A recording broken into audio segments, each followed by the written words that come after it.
كتاب الصيام باب فرضيته وفضله صيام شهر رمضان حتما بالآي والحديث فردا علما.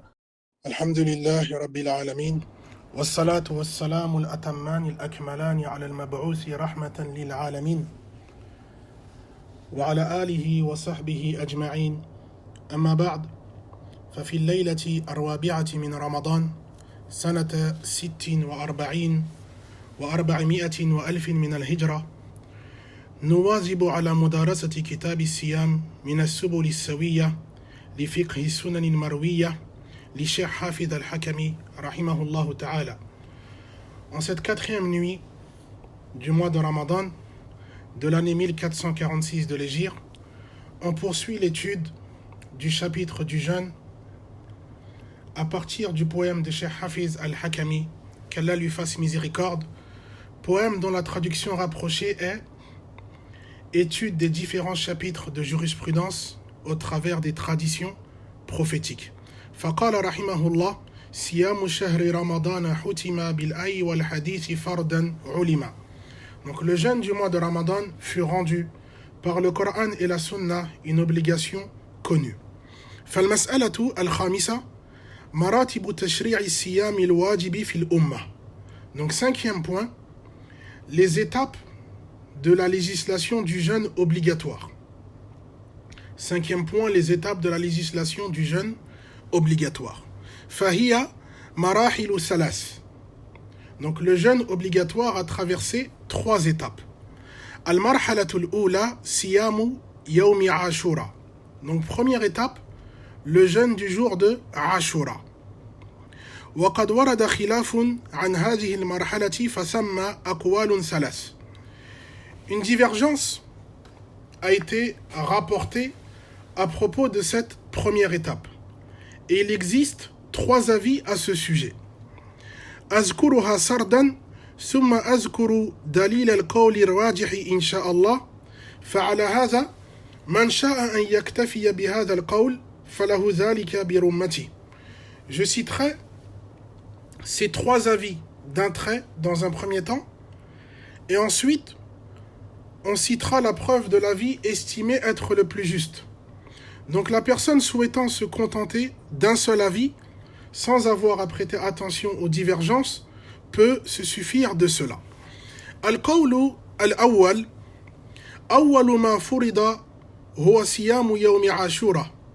فعن الإمام أحمد رحمه الله أن صوم عاشوراء كان واجبا ثم نسخ اختاره تقي الدين ومال إليه ابن قدامة وبه قال الحنفية كذلك. Donc le premier avis, le premier jeûne qui fut rendu obligatoire est le jour de Ashura. Ensuite son obligation fut abrogée. A adopté cet avis l'imam Ahmed et les Hanafites également. Et ceci est l'avis qu'a choisi Cheikh al-Islam ibn Taymiyyah et l'imam ibn Qudama al-Hanbali. Al-qawlu al-thani لم يفرض قط صوم قبل صوم رمضان وبه قال الشافعية وهو مذهب الحنابلة. Donc deuxième avis, aucun jeûne n'a été rendu obligatoire avant le jeûne du mois de Ramadan. Donc ceci est l'avis des Shafi'ites et des Hanbalites. Al-qawlu al-thalith الواجب أولا صيام 3 أيام من كل شهر وبه قال الحنفية ومن التابعين عطا وقتادة. Troisième avis, il était obligatoire que de jeûner 3 jours dans le mois. Donc ceci est l'avis des Hanafites. Et parmi les tabi'in, c'est l'avis de Ata, élève d'Ibn Abbas, et de Qatada. Donc les Hanafites sont donc d'avis qu'il fallait jeûner le jour de Ashura et 3 jours dans le mois.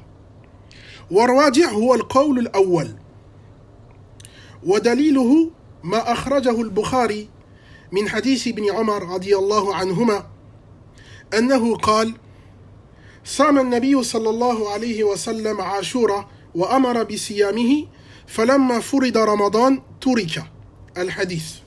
Donc l'avis le plus juste est le premier. Et la preuve de cela réside dans un hadith rapporté par l'imam al-Bukhari, selon le compagnon Abdullah ibn Omar, radiyallahu anhuma, le prophète sallallahu alayhi wa sallam jeûnait à Ashura et il ordonnait son jeûne. Et dès lors que le ramadan fut rendu obligatoire, il délaissa l'ordre de jeûner à Ashura. Donc avant de poursuivre avec les prochaines étapes, donc on a dit première étape, en ce qui concerne la législation du jeûne obligatoire, le jeûne du jour de Ashura. Donc avant de poursuivre avec les prochaines étapes, je tiens à préciser 3 choses.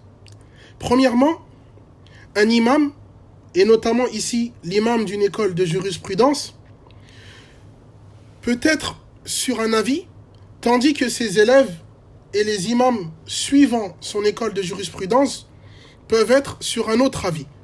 Comme c'est le cas ici, donc comme on a pu le dire, pour le premier avis, il s'agissait notamment de l'avis de l'imam Ahmed, tandis que le second avis, on a pu dire qu'il s'agit de l'avis de l'école des Hanabila, de l'école Hanbalite, représentée par les imams qui ont suivi l'imam Ahmed notamment.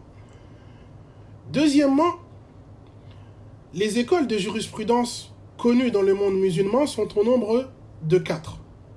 On les citera dans leur ordre chronologique.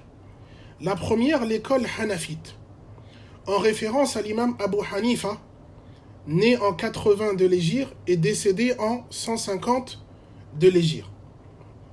Deuxième école, l'école Malikite, en référence à l'imam Malik ibn Anas, né en 93 et décédé en 179 de l'Hégire.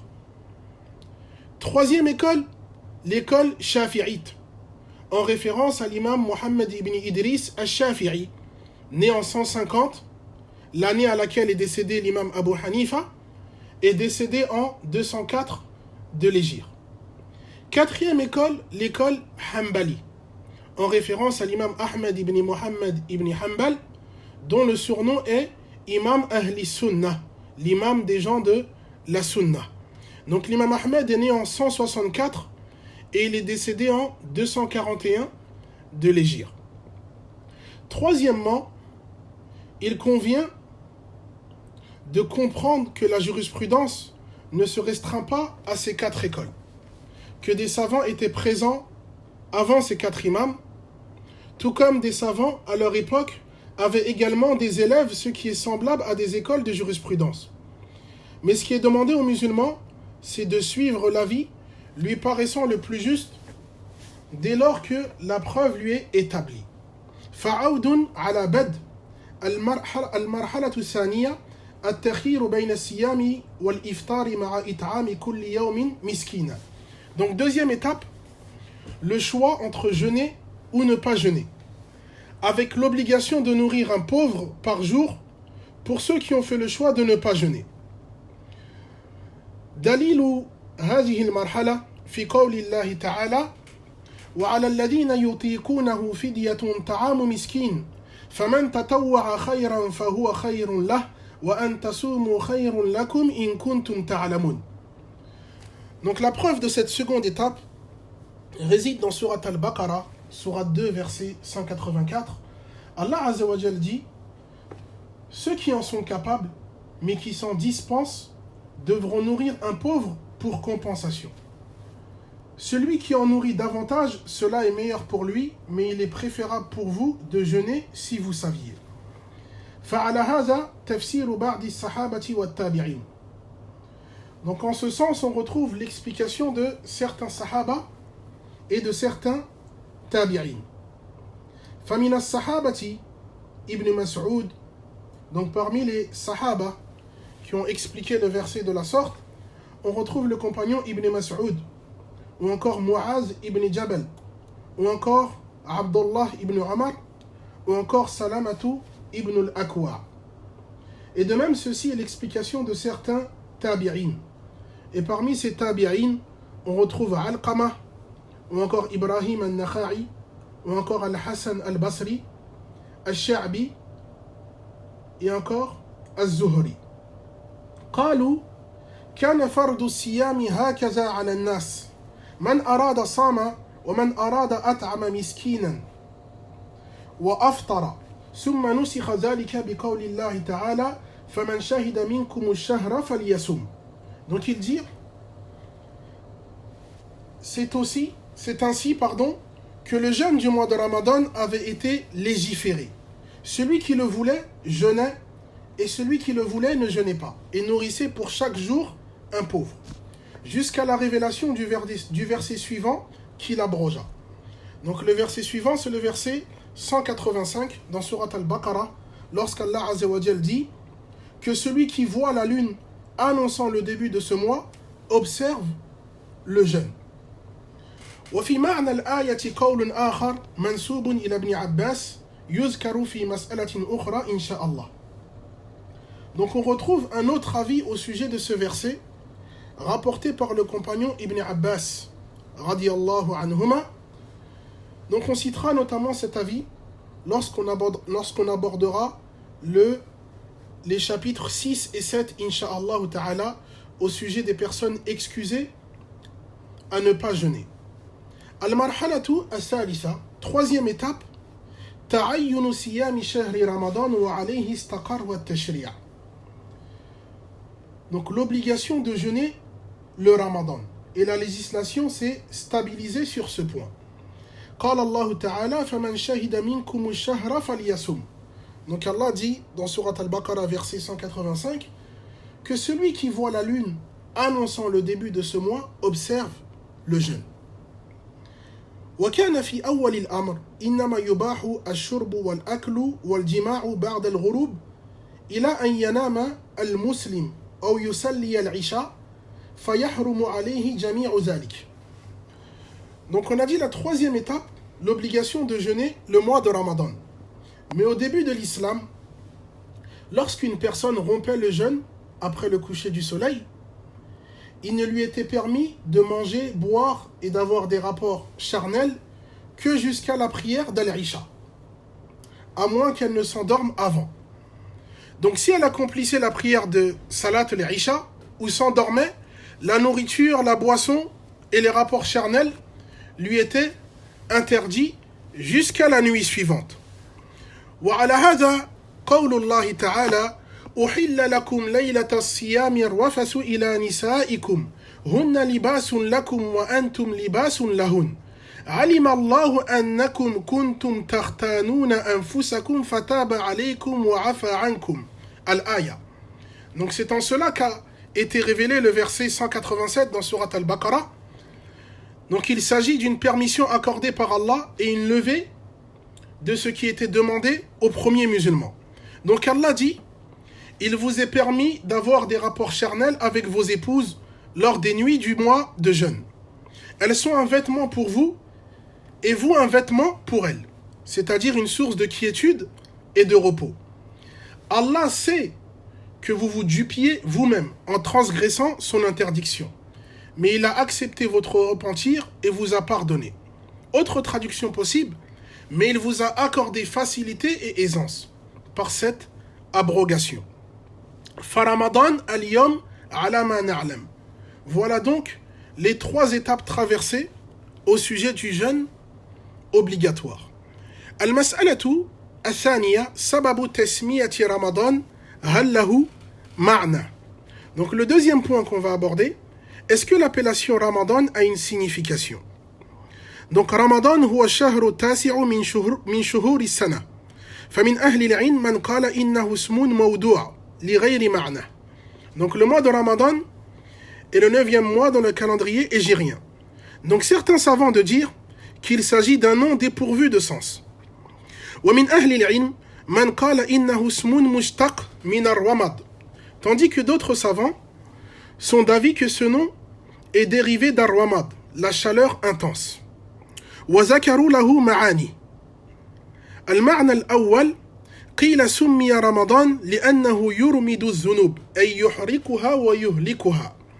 Donc plusieurs sens lui ont donc été donnés. Premier sens, on dit que le mois de Ramadan a été nommé ainsi parce qu'il brûle et efface les péchés. وقيل سمي رمضان لارتماد الناس فيه من حرو الجوع ومقاسات شدته. Deuxième sens, il a aussi été dit que ce nom vient de la souffrance des gens due à la chaleur de la faim et à la difficulté quant au fait d'endurer la faim et la soif. Al-mas'alatu al-thalitha. Troisième point. هل لنا أن نقول رمضان أو يتعين أن يقال شهر رمضان. Donc peut-on dire Ramadan seul ou faut-il obligatoirement dire mois de Ramadan? Dans un premier temps, on dit que la khilafa fi idafati Ramadan ila kilmati shahr. Donc il n'y a pas de divergence quant au fait de dire mois de Ramadan. Wa amma Ramadan wahdahu fa qawlani li ahli al-ilm. Quant au fait de dire Ramadan seul, deux avis existent auprès des gens de science. Al-qawlu al-awwal al-karaha wa bihi qala ba'd al-malikiyya. Donc le premier avis, ceci est détestable. Et c'est l'avis de certains malikites. ودليلهم ما رواه البيهقي في السنن الكبرى من حديث أبي هريرة رضي الله عنه مرفوعا لا تقولوا رمضان فإن رمضان اسم من أسماء الله ولكن قولوا شهر رمضان. Donc leur preuve est ce qu'a rapporté l'imam al-Bayhaqi dans As-Sunan al-Kubra d'après un hadith d'Abu Huraira attribué au prophète sallallahu alayhi wa sallam. Ne dites pas Ramadan, car Ramadan est un des noms d'Allah, mais dites plutôt mois de Ramadan. Donc ce qui reviendra à dire, d'après ce hadith, le mois d'Allah, par exemple. فالحديث ضعيف في إسناده أبو معشر نجيح بن عبد الرحمن السندي. Donc cependant ce hadith est jugé faible, car sa chaîne de transmission contient Abu Ma'shar, Najih ibn Abdurrahman, qui est un narrateur jugé faible. القول الثاني في المسألة ذهب الجمهور من أهل العلم إلى جواز إطلاق رمضان دون التقييد بكلمة شهر. Donc le deuxième avis, la deuxième opinion, la majorité des savants ont estimé qu'il est permis de dire Ramadan sans être obligé de le faire précéder par le mot mois. وهذا القول هو الراجح. Donc il s'agit de l'avis le plus juste.